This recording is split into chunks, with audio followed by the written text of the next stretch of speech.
بجلی کی کنڈیشن وہاں پہ ہے، اس کو مد نظر رکھتے ہوئے ہم نے اس فورس لوڈ شیڈنگ کو ایکسیپٹ نہیں کیا۔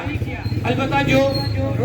وہاں کی لوڈ شیڈنگ ہو رہی تھی وداؤٹ شیڈیول اور 8 سے 10 گھنٹے کی لوڈ شیڈنگ ہو رہی تھی، اس پہ ہماری بات ہو رہی ہے۔ اور اس کے ساتھ جو فیول ایڈجسٹمنٹ چارجز کا ایشو تھا، ہمارا بیانیہ تھا کہ آزاد کشمیر کے اندر جو بجلی پیدا ہوتی ہے وہ پانی سے پیدا ہو رہی ہے،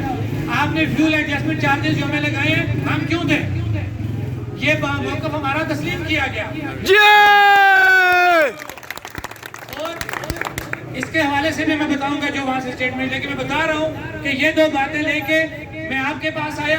میں یہ 2 باتیں پوری کروانے کے بعد آپ کے پاس دوبارہ اسی جگہ پہ کھڑا ہوں،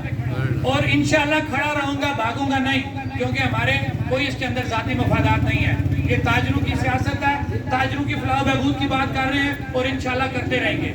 اب میں اس اسٹیٹمنٹ کو پڑھ رہا ہوں جو آفیشیلی سی ایس آفس سے جاری ہوئی ہے، اور